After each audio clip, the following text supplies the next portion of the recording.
Hello दोस्तों, आपका स्वागत है हमारे official YouTube channel new Mahindra coaching institute में। कल हमने मैथ्स में परसेंटेज विषय पे चर्चा की थी। आज हम थोड़ा सा कॉम्प्रिहेंसिवली बात करेंगे परसेंटेज पे। आइए हम देखते हैं, परसेंटेज हमने कुछ बताया था कल आपको, लेकिन आज हम थोड़ा सा और बताने की कोशिश करेंगे और उससे रिलेटेड जो परसेंटेज बन सकते हैं उसको भी बताने की कोशिश करेंगे। जैसे कि हमने बताया था कि ये जो आपका 1/3 होता है, ये पता भी होगा आपको कि 1/3 की जो वैल्यू होती है ये होती है 33.33%। या फिर आप लोग 33 1/3% भी लिख सकते हो। अब कभी-कभी क्या होता है कि पेपर में ये लिख के आ जाता है कि मान लो किसी का प्राइस 133 1/3% इंक्रीज कर रहा है। 133 1/3% अगर मान लो कि प्राइस इंक्रीज कर रहा है तो हमें ये वैल्यू नहीं याद रहती। तो हम क्या करेंगे, इसको भी निकालने का तरीका होता है, समझना है। ये आपको किसी भी बुक में नहीं लिखा रहता कि 133 1/3% आपका क्या होता है, तो इसको हम निकाल सकते हैं। कैसे निकाल सकते हैं? मैंने आपको कल बताया था कि जो आपका 100% होता है वो आपका 1 होता है, 200% आपका 2 होता है, 300% जो होता है आपका वो 3 होता है, 400% जो होता है आपका वो 4 होता है। तो हम क्या करेंगे, इसको हम ब्रेक करने की कोशिश करेंगे। जैसे कि आपका यहाँ पर लिखा हुआ है 133 1/3%, तो हम यहाँ से 100% प्लस 33 1/3% को ब्रेक करेंगे और 100% की जगह पे 1 लिखेंगे। ये हमने आपको कल पढ़ाया पढ़ाया था कि 33 1/3% आपका 1/3 होता है। ये आपका 1/3 हो गया, इज इक्वल टू 3 1 जा 3 प्लस 1 4/3। मतलब ये हमने इजिली 133 1/3% की वैल्यू निकाल ली कि ये आपका 4/3 होता है। अब कोई जरूरी नहीं है कि आपका 133 1/3 लिख करके आए पेपर में।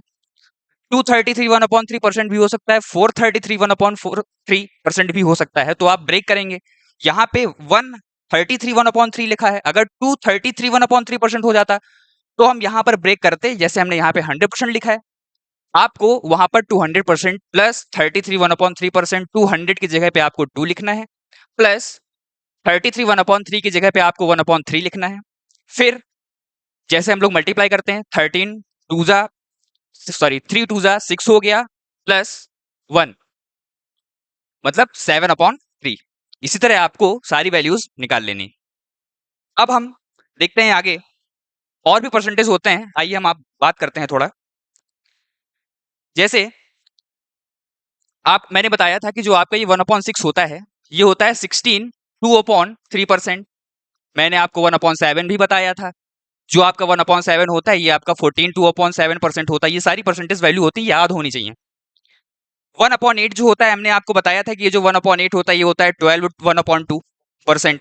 इसका हमने सवाल भी करवाया था आपको कल। आज हम बात करेंगे इसी क्वेश्चन पे ही थोड़ा सा, और देखें क्वेश्चन कैसे आते हैं पेपर में, कैसे बन सकते हैं। ये आपका 1/8 हो गया। 1/6 इज इक्वल टू 16 2/3। अब जरूरी नहीं है, जैसे हमने बताया था, अगर मान लो कि पेपर में आपका लिख के आ गया 216 2/3% प्राइस इंक्रीज हो रहा है, या फिर कंजम्पशन हो रहा है, इंक्रीज हो रहा है, डिक्रीज हो रहा है, ये तो क्वेश्चन कैसा आता है पेपर में हम उस पर डिपेंड करता है। ठीक, लेकिन मैं यहाँ पे बात कर रहा हूँ कि परसेंटेज से आपको फ्रैक्शन में कैसे कन्वर्ट करना है। यहाँ पर हम क्या करेंगे, 200% को हम क्या करेंगे, 200% को अलग किया, प्लस 16 2/3% हमने अलग किया। इसकी जगह पर हमने 2 लिख दिया और प्लस 1/6 लिख दिया। ये 6 2 जा 12 और ये प्लस 1, ये हो गया 13/6। ऐसी सारी हमको वैल्यू ड्राइव करनी है, निकालनी है। अब जैसे कि आपका 1/7 हो गया, 1/7 से अगर मान लो कि मैं 2/7 पूछा जा रहा है, कहीं पे 2/7 पूछा जा रहा है भाई, निकाल सकते हो आप इसको। 14 2/7%, ये 1/7 की है, लेकिन हम इसके थ्रू, इसका यूज करके हम 2/7 की भी वैल्यू निकाल सकते हैं। हमने 2 से क्या किया, मल्टीप्लाई। फिर हम क्या करेंगे दोस्तों, ये जो आपका लिखा हुआ है 14 2/7, इसको आप ये लिख सकते हो 14 2/7% इंटू 2। अब हम ब्रैकेट के अंदर 2 का मल्टीप्लाई करेंगे। ये स्टार्टिंग एज अ बिगिनर मैं आपको बता रहा हूं कि आपको नहीं पता है, वैसे तो बहुत आसान सी चीज है, जब आप प्रैक्टिस में आ जाओगे तो ऐसे ही निकल जाएगा, इवन याद भी हो जाएगा। 14 2 जा आपका हो गया 28, प्लस 2 2 जा 4/7, और ये हो गया आपका 28 4/7%। ये जो वैल्यू निकल के आई, ये निकल के आई 2/7 की। इसी तरह हम सारी वैल्यूज निकाल सकते हैं। अब हम आगे चर्चा ना करते हुए अब हम क्वेश्चन पे बात करते हैं कि क्वेश्चन कैसे कैसे आते हैं पेपर में।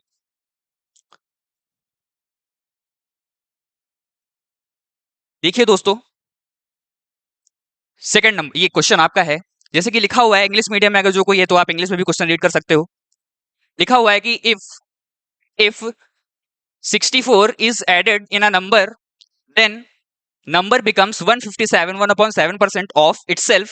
Find the original number, आपको बताना है। हिंदी मीडियम में जैसे आपका लिखा हुआ है कि यदि 64 को एक संख्या में जोड़ा जाता है तो संख्या स्वयं का 157, 1/7% हो जाती है। तो आपको बताना है कि मूल संख्या ज्ञात कीजिए। ये क्वेश्चन हम कैसे करें? अब इसके लिए हमको पता होना चाहिए कि 157, 1/7% की वैल्यू क्या होती है। अभी हमने आपको बताया था। अब मुझे देखना है, कुछ क्लू होते हैं आपके परसेंटेज में जिससे हमें अंदाजा लग जाता है कि ये परसेंटेज किसका हो सकता है। आपको भी इसी तरह अंदाजा लगाना है। ये सब प्रैक्टिस में जब आप आओगे धीरे धीरे तो आपको पता चल जाएगा कि हाँ ये किसका हो सकता है और मुझे किस वैल्यू पे जाना चाहिए कि ये उसी के मल्टीपल में ही ये वैल्यू हो 157, 1/7। तब हम यहाँ पर देखेंगे जो आपका यहाँ पे डिनोमिनेटर में 7 लिखा हुआ है, तो हम सोचेंगे कि जो हमने 1/7 पढ़ रखी थी, तो 1/7 की हमने वैल्यू पढ़ रखी थी 14 2/7। 1/7 की जो हमने वैल्यू पढ़ रखी है वो पढ़ रखी है 1/7 की हमने वैल्यू पढ़ रखी है 14 2/7%। This is the value of 1/7 is equal to 14 2/7% की ये वैल्यू है। ठीक, अब हम क्या करेंगे, 157 1/7% की वैल्यू निकालेंगे। हम क्या करेंगे, 14 का टेबल पढ़ेंगे। पहली बात तो ये 157 1/7% लिखा है, इसको हम ब्रेक करेंगे पहले। अब हम देखते हैं कि वो ये जो आपका लिखा हुआ है कि 157 1/7%, इसको हम ब्रेक करेंगे। अभी दोस्तों टाइम लग रहा है, जब आप थोड़ा सा प्रैक्टिस करेंगे तो ये सब चीजें विद इन 10 सेकंड में ये क्वेश्चन सॉल्व होने वाली चीजें हैं। ठीक है, हम आपको अभी बता रहे हैं आपको, ये ऐसे करते हैं 100% प्लस 57 1/7%। भाई ये हमने नहीं पढ़ाया अभी आपको 57 1/7%, लेकिन हमने आपको बताया है कि जो आपका 1/7 होता है ये होता है 14 2/7। हमने कहा था एक क्लू क्वेश्चन में छोड़ रखता है, जैसे कि यहाँ पे 7 लिखा हुआ है, कुछ संकेत मिल जाते हैं हमको कि हाँ ये इसकी वैल्यू है या इसके मल्टीपल में है। जैसे कि आपका ये हो गया 57 1/7%। अब हम देखेंगे कि मैंने पढ़ रखा था कि 1/7 इज इक्वल टू 14 2/7। दोस्तों आपको ये वैल्यू निकालने के लिए आपको बेस वैल्यू पता होनी चाहिए। जैसे 1/7 इज इक्वल टू 14 2/7। अब हम टेबल पढ़ेंगे कि हम कहां तक पहुंच सकते हैं कि 14 के टेबल में 57 के अराउंड पहुंचना है। 14 4 जा 56। अगर आप श्योर नहीं हो तो आप साइड में कैलकुलेशन भी कर सकते हो, स्टार्टिंग में आप कर सकते हो, लेकिन हमको तो पता है कि हाँ ये किसका होता है, 5/7 होता है। आपको अगर नहीं विश्वास है तो मैं करके भी दिखा रहा हूं आपको ये कैसे होता है। 14 2/7% इज इक्वल टू 1/7। इधर हम करेंगे 5 से मल्टीप्लाई, इधर हम करेंगे सॉरी इधर हम करेंगे 4 से मल्टीप्लाई, इधर हम करेंगे 4 से मल्टीप्लाई, और इधर भी हम करेंगे 4 से मल्टीप्लाई। 14 4 जा जो होता है आपका ये होता है 56 प्लस 4 2 जा 8/7। अभी भी नहीं समझ में आ रहा होगा कि ये 8/7 कैसे आया है। सिर्फ हमने क्या किया, सिंपल हमने अंदर मल्टीप्लाई किया ब्रैकेट के अंदर। अब फ्रैक्शन लिखने का तरीका ये नहीं होता है कि numerator is greater than denominator, numerator is always less than denominator होना चाहिए। तो हम क्या करेंगे यहाँ पर 7 1 जा 7, जो आपका 1 निकल के आया है, मतलब मैं ये बात कर रहा हूं जैसे कि आपका ये 56 हो गया, प्लस अब हम इसको डिवाइड करेंगे तो कितनी बार जा रहा है, 7 1 जा 7, 7 1 जा 7, तो ये एक हम लिखेंगे प्लस रिमाइंडर कितना बचा, 8 में से आपने 7 माइनस कर दिया तो 1 बचा, मतलब 1/7 इज इक्वल टू, जब हम इन सबको ऐड कर देंगे तो ये हो जाएगा 57 1/7। देखिए दोस्तों ये जो वैल्यू निकल के आई, ये वैल्यू आपकी निकल के आई 4/7। अब हम आगे बात करते हैं। ये हो गया आपका 100% मतलब 1 प्लस 57 1/7% की अभी हमने वैल्यू निकाली है 4/7 इज इक्वल टू 7 1 जा 7 plus 4 is equal to 7 one जा 7 प्लस 4 तो आपका 11 हो जाएगा और ये हो जाएगा 7। मतलब ये जो वैल्यू आपकी निकल के आई 157, 1/7% की ये वैल्यू निकल के आई 11/7 की। अब हम आगे क्वेश्चन पे बात करते हैं कि ये क्वेश्चन हम सॉल्व कैसे करेंगे। अब इस तरह के क्वेश्चन को हमने जो कल बताया था कि वहां पर चीजें इंक्रीज हो रही थी, मतलब न्यूमरेटर से इंक्रीज की जा रही थी वैल्यू, सॉरी डिनोमिनेटर से इंक्रीज करके कितना इंक्रीज किया जा रहा था वो डिनोमिनेटर से पता चलता था। डिनोमिनेटर की वैल्यू को हम न्यूमरेटर में ऐड करते थे जब इंक्रीज कहता था। डिक्रीज अगर कहता आपके क्वेश्चन में तो आप डिक्रीज करोगे, क्या जो न्यूमरेटर में वैल्यू होती है वो डिनोमिनेटर से क्या करती है, क्या करना पड़ता है आपको, इंक्रीज या फिर डिक्रीज करना पड़ता है। लेकिन यहां पर थोड़ा सा चेंज है, क्वेश्चन में लिखा हुआ है कि यदि 64 को एक संख्या में जोड़ा जाता है, एक संख्या, कौन सी एक संख्या भाई, ये जो हमने निकाला 157 1/7%, ये जो आपका निकल के आया 157 1/7% इज इक्वल टू 11/7। ये आपका ओरिजिनल नंबर है। लिखा हुआ है कि यदि 64 को एक संख्या में जोड़ा जाता है, किसमें जोड़ा जाता है, 7 में। ओरिजिनल नंबर आपका यहाँ पे क्या है, 7। कितना जोड़ रहे हो भाई, कितना जोड़ रहे हो, 7 से ये संख्या कितनी हो गई, 3 हो गई भाई, 7 सॉरी ये कितना हो गया, 4 हो गया। मतलब 7 और 4 मिल करके ये जो आपका न्यूमरेटर में 11 लिखा हुआ है ये मिल करके क्या हो गया, 11 हो गया। अब ये जो 11 के ये जो 11 लिखा हुआ है 11/7, आपको इससे मतलब नहीं है। अब हम यहाँ देखेंगे ये 4 लिखा हुआ है, इस 4 की वैल्यू आपको आपके क्वेश्चन में दी गई है। यदि 64 को एक संख्या में जोड़ा जाता है तो रेशियो में कितना जोड़ा जा रहा है, मतलब आपको अब यहां पर देखना है यूनिट, ये जो आपके रेशियो लिखे हुए हैं इन दोनों रेशियो, जैसे कि मान लो ये लिख लिया हमने 7:11, कितना बढ़ाया गया, 4। अब ये जो 4 यूनिट की वैल्यू है ये यहां पर आपके क्वेश्चन में दी गई है 64, तो एक यूनिट की वैल्यू यहां से निकल के आएगी 4 1 जा 4, 4 6 जा 24। आपको बताना है कि मूल संख्या ज्ञात कीजिए, find the original number. Simple. अब तो सारा सवाल हो गया, इसको मैं रफ कर दे रहा हूं।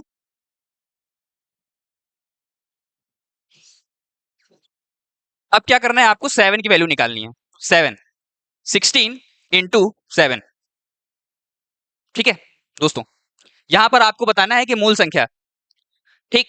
अब क्या करेंगे, इसका आप मल्टीप्लाई कर देंगे, इसका जो मल्टीप्लाई करेंगे तो आपका कितना निकल के आएगा दोस्तों, 112। Your answer will be 112। आइए अब हम आगे बात करते हैं। अब ये क्वेश्चन देखिए, वैसा ही करना है, यहां भी आपको वैल्यू याद होनी चाहिए। 137 1/2% क्या होता है भाई, यदि 21 को एक संख्या में जोड़ा जाता है तो संख्या स्वयं का 137 1/2% हो जाती है। मूल संख्या ज्ञात कीजिए। अब 137 1/2% की वैल्यू पता होनी चाहिए। वही चीज जो मैंने कही थी आपको, कुछ संकेत दिए जाते हैं आपको आपके परसेंटेज में कि किसका हो सकता है, कि किस परसेंटेज का ये परसेंटेज हो सकता है 137 1/2%।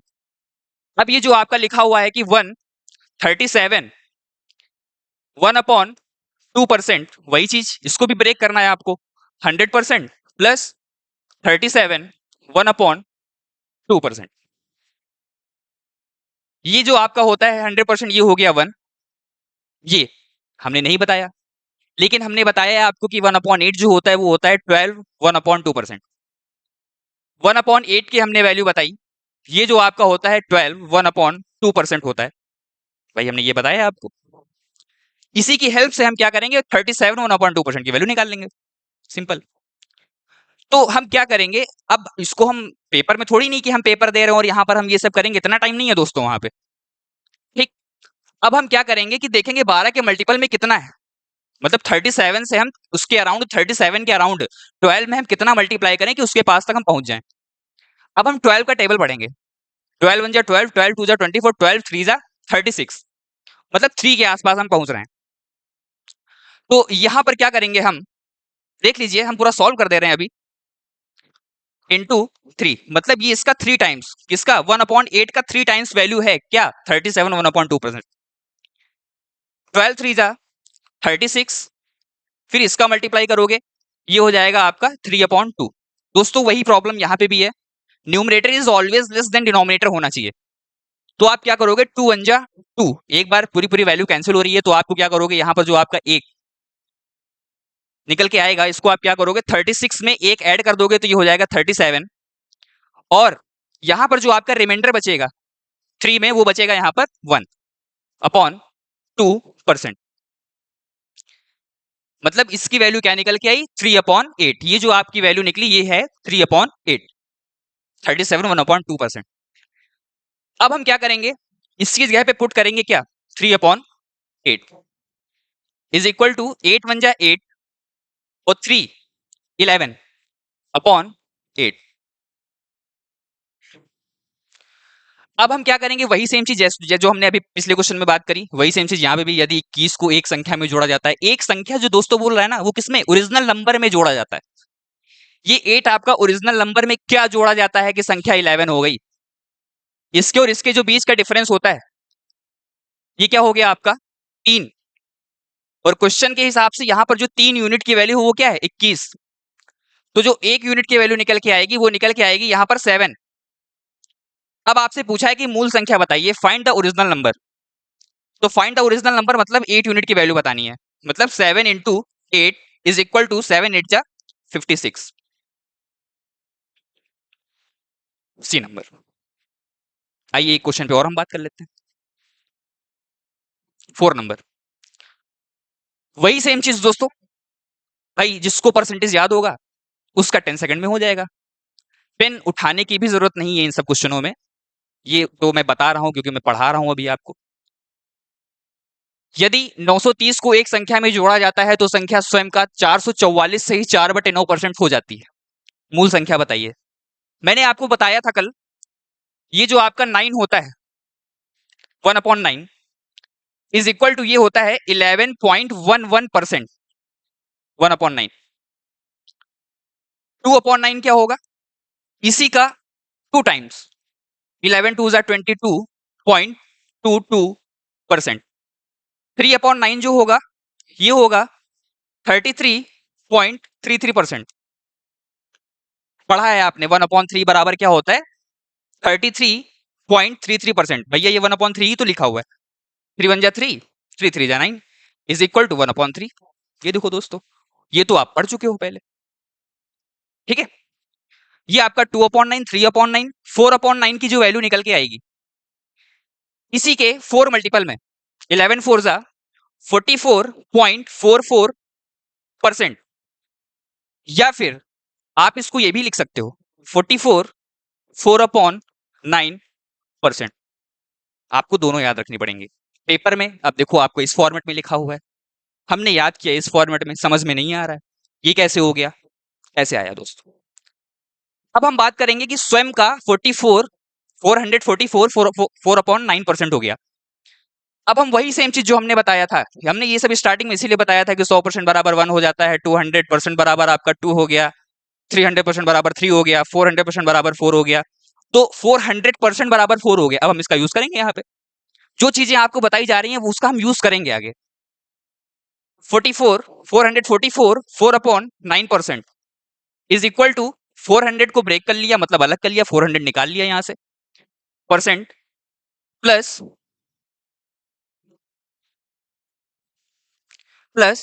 44 4/9%। दोस्तों ये था 400% की वैल्यू जो थी यहां पर, ये है 4 प्लस 44 4/9 की वैल्यू क्या निकल के आई, मैंने निकाला 4/9। अब हम इसका मल्टीप्लाई करेंगे क्रॉस, 9 4 जा 36 प्लस 4 41/9। दोस्तों 444 4/9% की वैल्यू क्या निकल के आई 41/9। अब लिखा हुआ है कि यदि 930 को एक संख्या में जोड़ा जाता है तो संख्या स्वयं का 444 से 4/9% हो जाती है। तो मूल संख्या ज्ञात कीजिए। इंग्लिश में भी आप पढ़ सकते हैं, if 930 is added in a number the number becomes 444 4/9% of itself, find the original number. ये जो आपका 9 ओरिजिनल नंबर है, 9 में कितना हम ऐड कर दें कि ये 41 हो गया। 9 में कितना ऐड किया गया कि ये 41 हो गया, भाई कितना ऐड किया, ये सॉरी 40 हो गया, 40/9 4 जा 36 और 4 40/9। तो कितना ऐड किया गया 31 ऐड किया गया, किसमें 9 में। 9 में 31 ऐड किया तो 40 हो गया। अब ये 31 की वैल्यू आपको आपके क्वेश्चन में दी गई है 930, तो यहां से 1 यूनिट की वैल्यू निकाल लोगे। 31 3 तो मतलब ये हो गई वैल्यू यहाँ पर 30। 1 यूनिट की वैल्यू यहाँ पे क्या निकल के आई, 30 निकल के आई। अब इस 30 का आपको बताना है, यहाँ पर ओरिजिनल नंबर आपको बताना है, ओरिजिनल नंबर आपको बताना है। तो यहाँ पर जो ओरिजिनल नंबर है वो है यहाँ पर 9। तो आप क्या करेंगे, 9 की वैल्यू बतानी है। 1 यूनिट की वैल्यू आपने निकाली 30, तो 9 यूनिट की वैल्यू क्या निकल के आएगी, 30 into 9 is equal to 270 be number. दोस्तों आज हम अपनी चर्चा यहीं पे समाप्त करते हैं। जो छोटी मोटी गलतियां अभी स्टार्टिंग में हो रही हैं, प्लीज मैं इनके लिए क्षमा प्रार्थी हूं, और आप लोग इसी तरह सपोर्ट बनाए रखें। धन्यवाद।